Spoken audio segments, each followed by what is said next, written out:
Olá! Hoje a gente mergulha numa passagem assim bem tensa e reveladora da vida de Davi. 1 Samuel capítulo 21. A gente vê um Davi bem diferente ali, né? Não o herói que matou o gigante, mas um cara fugindo, sabe? Lutando para sobreviver. A história começa com ele chegando em Nob, uma cidade de sacerdotes. Chega sozinho e ele vai procurar o sacerdote Aimeleque, que recebe ele assim meio receoso, tremendo até, e pergunta logo: por que você está sozinho? Uma pergunta super válida, né? Considerando quem era Davi. E Davi, bom, ele não pensa duas vezes, já inventa uma história ali na hora. Sim, ele cria toda uma fachada. Diz que está numa missão secreta, super urgente, para o rei Saul. Exato. Para justificar a pressa, a falta da comitiva dele. Isso. E aí ele vai direto ao ponto. Precisa de comida. Pão. Especificamente 5 pães. Um pedido direto, bem direto. E isso coloca o Ameleque numa saia justa, né? Porque ele responde que não tem pão comum ali, só o pão consagrado. Aquele pão da presença, sabe? Que ficava lá no tabernáculo. Um pão ritualístico, sagrado mesmo. Exatamente. Simbolizava a aliança, a provisão de Deus, e a lei era clara. Só os sacerdotes podiam comer. Mas Ameleque, bom, ele considera, mas impõe uma condição ligada à pureza ritual. Qual era a condição? Que os homens de Davi, que ele alegava estarem por perto, né, não tivessem tido relações com mulheres recentemente. Tinham que estar puros. E Davi? Davi mente de novo. Garante que sim, que ele e os homens estavam puros, como se estivessem numa missão sagrada mesmo. Nossa! É um momento que escancara, assim, a tensão entre a necessidade humana, o desespero e a lei religiosa. É bem forte.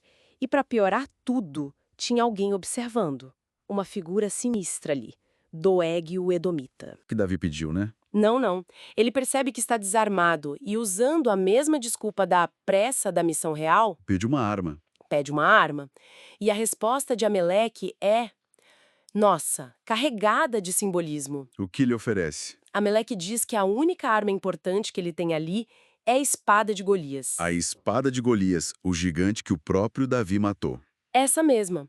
Estava lá guardada, enrolada num pano, atrás da veste sacerdotal. Pensa na ironia disso. Caramba! O troféu da maior vitória de Davi. O símbolo da ascensão dele. Agora vira um instrumento para fuga. Para uma fuga desesperada e clandestina. Mostra bem como a sorte dele tinha virado, né? E Davi pega na hora. Diz, não tem outra igual. Me dá essa. Aceita sem hesitar. Então, armado com a espada do inimigo que o consagrou, mas ainda super vulnerável, ele foge de novo.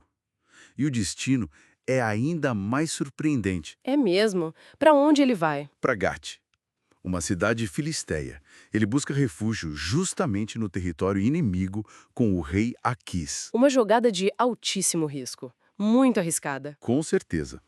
E claro, não demora muito para o passado dele virar um problema ali. Pois é. Os servos de Aquis reconhecem ele na hora e já vão alertar o rei. Não é esse o Davi, o rei da terra, aquele das canções? Aquela música, Saul matou milhares, mas Davi dezenas de milhares. Exatamente essa.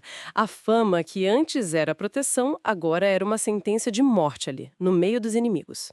Davi entra em pânico. Imagina o medo. E o que ele faz? O medo leva ele a uma atitude assim, totalmente inesperada. Drástica. Que seria? Ele finge que tá louco. Louco. Como assim?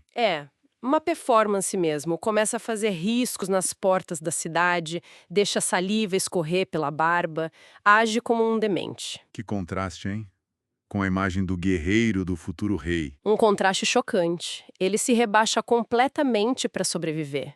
Mostra até onde o instinto de preservação pode levar alguém, sabe?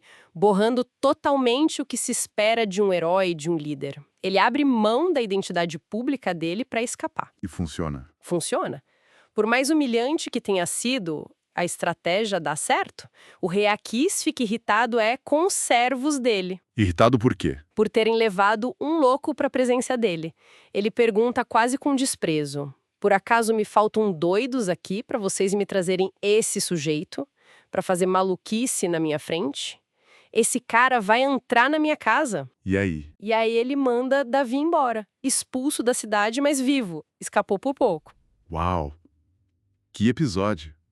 Então, resumindo essa passagem, a gente vê um Davi muito diferente. Muito diferente mesmo. Mente para um sacerdote, pega pão sagrado com desculpa falsa, usa a espada do inimigo como fugitivo e ainda finge loucura para salvar a pele. É a imagem da vulnerabilidade, né? Mas também de uma astúcia que nasce do desespero total. Exato, uma mistura complexa. Sem dúvida. E isso tudo deixa a gente com uma reflexão importante, né? Qual seria? Como a necessidade extrema, essa luta pela sobrevivência, pode acabar redefinindo os limites morais. O que a gente considera heroísmo? As ações de Davi, bom, funcionaram para ele sobreviver ali, naquele momento. Mas elas complicam um pouco a imagem dele, né? Especialmente quando a gente lembra que ele é descrito como um homem segundo o coração de Deus. É verdade. Fica essa questão sobre as complexidades da fé, da liderança e da própria natureza humana quando está sob pressão extrema, né? Uma pressão extraordinária. Para pensar mesmo.